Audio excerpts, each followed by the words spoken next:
Welcome in, everybody, to episode 12 of the Beacon Breakdown. I'm Mike, and this week I am joined by, Dreadful. I play on the League of Legends team, and I'm the top laner. and he is the top laner, and a very good one as well. We're going to get into your games very shortly, but first I kind of want to go over what the other teams that did this past week.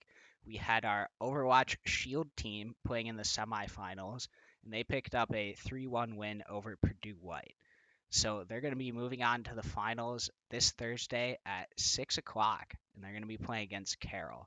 So Purdue game, pretty good, pretty dominant. I think it was, what we expected them to pick up that win and, playing very well as a team.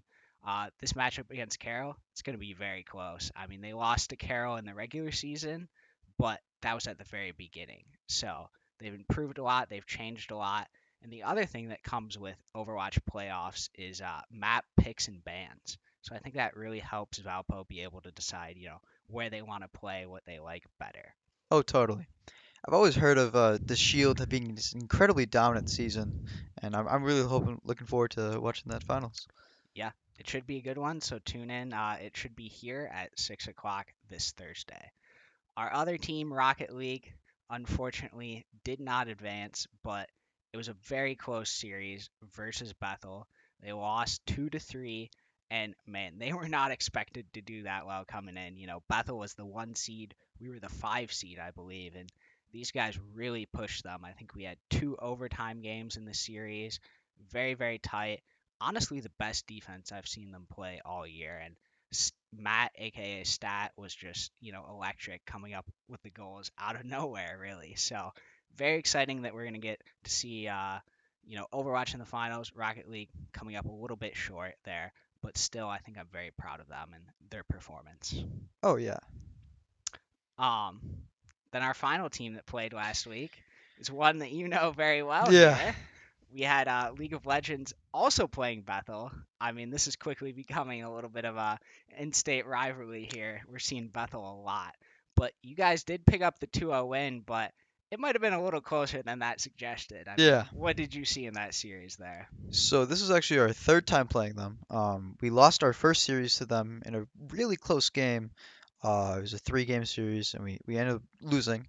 Then we fa faced them again towards the end of the season in a different league, and they had a sub in for their Masters ADC, and so we were able to handle them no problem. But then now we had to play them in the playoffs.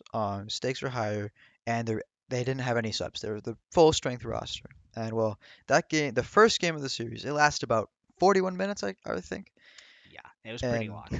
sadly, the broadcast cut out to this incredible team fight.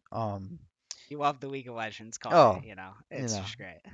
a small indie company. Yeah. So, I mean, we did miss that big fight. I know you said you kind of missed that big Yeah. fight because you were just running it down mid. But, what did you hear, that came together? I think you guys were down like 3K gold at that Mhm. point, and you were able to kind of claw it back. What happened in those big team fights in that first game? Yeah, so we had this really tough team fight earlier in the game where our jungler ended up being able to kind of slide into the Baron pit and steal the Baron, and that really turned the game. We were losing gold rapidly, and if he hadn't gotten that Baron, I don't think we would have won. But then after we got that Baron, we were able to use kind of our team and our pressure from the split push because of I'm playing a split push champion on the Fiora, and I was able to. They were able to group as four and hold off the enemy team with the terrain that they were able to create with their the Anivia and Trundle picks. And then I was able to just split push on the side, and eventually I just outscaled their entire team. They couldn't handle the Fiora menace on the sideway. But yeah, eventually we had to go for the Elder Dragon fight, and that one was tough because I needed to be pushing mid lane. I was threatening to end the game, but we were trying to just stop the backs. We weren't even trying to win the team fight. We were just trying to hold on as long as we could. They just Kimbo on the Anivia played it just insane. I don't think I saw him miss a single stun or ability in the entire team fight. He, when I was tabbing back and forth between my screen and their screen, Yeah. they were kiting out the fight. They were playing it really well, and they ended up winning the 4v5 while I was ending the game at the same time. It's a little cherry on top, but it was a really tough game game one. It went super late. And then, coming out of that, you win the game. How much does that help your momentum, coming into game two after you just, clawed back and, what did you change up and keep going into that second game, I guess? Oh, it was huge. The boost we got to our mental and just like our the morale was super high. We were super relieved we were out of the game finally. And then going into the next game we were just coming in with confidence. I can't speak for Bethel, but losing a tough game like that, it's like it's a bit soul crushing at times. Not as much as getting just stomped in a game, but it can be definitely be pretty tough. But they definitely came out swinging in the beginning of the first game, up until we started to just run away with it with some crazy, well executed team fights. And then, you talked about the Masters ADC. Was that kind of like their top player, the one you wanted to target? And like, how did you guys approach dealing with him? Yeah, so the first game we banned all three of his most played champions. We just completely target banned him. Though to be fair, they target banned our mid laner. And then in the next game, they banned two of our mid lane champions, and then the Fiora from last game. And then we just kept banning the ADC.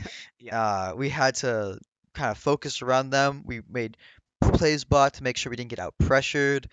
We had to really kind of just have our team on like a kind of just emergency watch, always making sure bot lane isn't getting collapsed on, nobody's roaming bot lane. Try to keep everything away from the bot lane. Don't let the Masters ADC get any gold, and I think they did a really good job of that. Even then, he was ended up being like 7-2 at like 15 minutes, and is just he was a pain to deal with. But luckily, the champions we drafted, we were really good at dealing with them. So. All right, so now looking ahead, this Wednesday, just 2 days away, you guys are moving on to the finals here. I believe it is BU Spear who's going to be your opponents. Without leaking too much, what are you guys Yeah, looking yeah. at for that matchup? Well, I mean, I think we're looking to have like a nice fun series. I think it's gonna be a good series, but we're definitely confident that we can beat them. We were going into the playoffs, we were under the impression that if we had to play Bethel, that they were probably the our hardest challenge just from the team matchup was that we'd have to play. But I mean, I think it's gonna be it could be close. It has the potential of being really close. It could also have the potential of being a bit of a blowout. But we'll have to see how it goes. I'm excited, looking forward to the 2 days away. But yeah, So I guess, just talking a little bit more on like Bethel and more generically, the idea of facing a team 3 times in a semester, how does that change, versus the first time you play them to the third time you play them? oh yeah. So we ended up playing the first time we played them. We lost the first game, super close. Then we go into the second game. And the second game, super close game. We narrowly sneak out against them. And then the third game, they ended up just being able to win they played that game really well and they ended up winning. It was a pretty dominant game on their half. Um, but then the next time we played them, uh, seeing that their Masters ADC wasn't there, we had just all the confidence in the world that we could beat them. But then, before we even played them the third time, we actually got to meet that team in person in Columbus, Ohio, for the GLEC tournament, and we were able to like talk with the players and stuff, and it was a really good time, just being able to talk with them and kind of converse about, oh yeah, like the series and stuff. Now because we were 1-1, but I didn't even know that we had the potential of even facing them in playoffs, or what side of the bracket they were on. But facing them again, kind of, we had that loss was still fresh in our mind, Yep. and we came out swinging. So Wednesday is going to be NECC competition, but you guys did compete in 2 different leagues. Like you Yeah. talked about the GLEC. You went to the LAN, about a month ago, I think. So what was that, experience like? I believe was that your first LAN event that you went to? That is my first LAN event ever. I've played competitive league before coming here. It was all online. COVID didn't help, obviously, but Right. uh, I mean, it was a great time. I've never done anything quite like it. I've never been to a kind of venue like that before. Um, and it was really really fun. I would love to do it again. Did you notice like any differences, playing on land? Did you have like, more nerves, being able to like see your opponents right there, what was the difference in gameplay like? Was there any? I could definitely feel the nerves the first game when I was watching the team play. They were definitely present. Just seeing how everything kind of happened. But I felt like after I was a little nervous going into the game, but after I kind of sat down, I had my same keyboard, I had my same mouse, I was I was feeling pretty good. And going into the game, I could feel like a little jitters just here and there, but after the first game, I was kind of in the zone, locked in, and I was feeling it. It was good. I could. The funniest thing was looking at the opponents during the game. Like sometimes, like we paused the game, and then we peeked around, like, "Hey, you guys ready?" And it was just like so weird because normally you have to Yeah. type it in the chat or whatever. But it was different. And then seeing I felt bad after like we beat them in the first round, and then we also felt bad when we lost in the second round. Right, Just obviously. yeah, you have to shake hands, which was nice, as opposed to just typing GG in the chat. But yeah, it was definitely eye-opening. Really Yeah. enjoyed it. Well, I mean, watching you on the Olaf, I believe, I didn't notice much difference there from the Yeah. audience. That was pretty good performance in one of those games, I believe. So, just overall, we talked about, the beginning of the season, kind of some rough matchups, but how do you think the team's kind of grown throughout these past few months together? Yeah, I mean, this is definitely the best I've seen. I've been on the team, the best form we've ever been in. We went into the season kind of confident with our roster, our lineup. We end up losing the first game to let me think now. Mount Union, I Mount believe. Union, that's right. We lost the first game of the season, first match to Mount Union. We ended up being able to beat them in Columbus. That was the cherry on top. That kind of like we got them back. But it was tough. We went and we VOD reviewed extensively. What did we mess up? How did we learn from this? And it was great, and we improved, and we didn't lose a single game until one weekend where we ended up dropping two, one of them to the one seed and the other to Bethel itself. And so we've kind of, besides the crazy team of challengers and grandmasters, we've been able to win against all the teams that beat us so far. Talk to me a little bit about the team. You kept a lot of the same players from last year. I know there were a lot of you that were freshmen, now Mhm. sophomores, but you do have one new player kind of in that starting five with Eamon. What Yeah. has he brought to the team? Yeah, Eamon brought like a different champion pool that we previously didn't have. And with Edgar moving from the supporter position to playing ADC with Karis, it kind of offers two kind of distinct different play styles. Because Karis is like this super mechanical hyper carry, that just wins the game if he gets ahead or if they get ahead. And then Edgar brought like the really wide champion pool. He was playing everything, and just being able to complement that with Eamon's on support, he's doing a great job. And then, funnily enough, the core, like the top four of us, we're all, besides the mid laner, we're all sophomores. And so we're gonna be here next year, and then the year after that all together. And I think the chemistry is playing a huge part because last year we didn't really hang out too much outside of esports. We come to esports, hang out. It was all, yeah, I mean, they were great guys. And then we go back. It was kind of we'd go to work. Mhm. Now after our work, we're hanging out, we're going doing stuff, we're playing Magic, we're just having fun together, and I think that's helped us a lot. And then, the other piece of the puzzle that we haven't brought up yet, which I feel like we have to mention, is Coach Chase. Yeah, Talk to me a little bit about, the preparation that goes in through these scrims, through these practices. yeah. I mean, he watches so much League of Legends content per Yeah. week for us. And for that, I'm eternally grateful. He always kind of knows what's coming up on the meta or what to look out for. Sometimes he's on spot on the nose, sometimes not so much, but you got to try things. Uh-huh.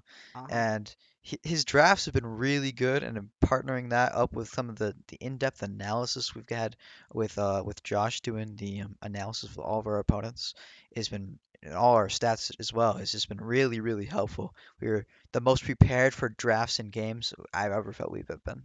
Yeah, I mean, I remember at the LAN, Chase had the notebook out, and Josh said, "Okay, here are the stats. Here are our opponent's best champions, and this is what we should play." And you guys kind of had it all planned out, which was incredible to see. Yeah, it was insane. We were able to predict what they would play at the LAN, pick per pick, ban for ban by Chase. He wrote down, I think they're going to do this. And they did exactly that. And it was really funny to see Yeah, while it was happening. I mean, that's incredible. It just gives you such an edge. But, you bring up the meta and, how much this game of League of Legends changes. And, right now we just started up this new preseason with a bunch of changes. How has that affected you guys, going into this matchup against Bethel and now this one against BU Spear? Yeah, I mean, we played on the first day of the preseason for our first match, and then this most recent match is going to be on the first day of the new patch, where a bunch of different buffs and changes are coming in.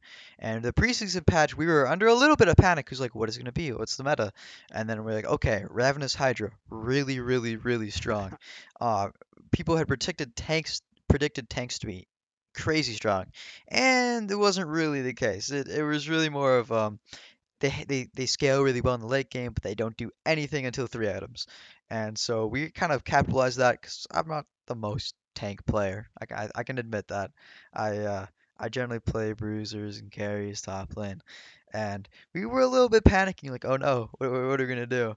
Can I even still play my same champion pool? Mhm. And our fears were not what they were, and it worked out pretty well. And so now going into this most recent patch, we think tanks are going to be a little bit better, so it's worth like giving them like a look at, but nothing to like be too scared about, I think. But And I mean, you bring up yourself with the lack of tanks. Can you talk a little bit about, what your play style and mentality is? Because, you tend to play these very aggressive champions, I guess, from what I see. So, yeah, my personal philosophy is generally I pick the best champion that I feel could serve at the role. And a lot of times I'm like, well, he picks this thing, so I'm gonna pick this champion and I'm just gonna kill him. And I'm just trying to win my lane, and I'm gonna trying to spread my advantage to the rest of the team. I'm a big fan of like the split pushing and kind of moving around the map like that. But and I definitely like the more mechanical, flashy champions, like the Riven from last week. I was really excited to oh pull her yeah. out. That game felt like a fever dream, but it was the tanks. Some of them can be really funny, but I find them a lot of times they don't best serve the purpose I want to. Though a lot of times they are the best champion for the job. Yeah, you just gotta avoid that Akali top, right? Well, okay. We don't Uh, speak of the Akali top okay. incident. Yes. Yes. Um, but I mean, outside of that, what is it like? Everyone always talks about how, top lane is kind of just playing their own game, and we Yeah. see in these team fights, you're just kind of off and, the other four members are fighting. So what is the experience like, being so separate, so isolated? Well, I think my personal opinion is that the top lane champions are the strongest champion kits in the game. However, that comes with the fact that they aren't really able to impact the bottom side of the map for the first effectively 14 minutes, unless you're willing to risk losing a lot of stuff, a lot of resources top lane. And so what comes with that is that best in to use our position top lane, if you can win that lane, it snowballs so fast because if you send the jungler up there, then it means, oh, maybe we can dive bot now, or maybe we can dive mid. Maybe we're gonna have a mid laner push the wave, and we're gonna have 4-man dive bot. We're gonna get dragon, and so you have to really be careful allocating resources to top lane. And I've had games when we've been camped before. I've been camped before. I just the jungler on the other team is just ganking me and ganking me and ganking me, and I might be 0 and 3, and I'm kind of laughing to myself because we're getting both dragons. We got Dove bot lane's winning, mid's winning. And I'm like, it doesn't matter. But I feel like the best way, if you can get that advantages when you can, the small advantages, they all add up. And it's a really unique position because if you do get ahead top lane, you can carry the games.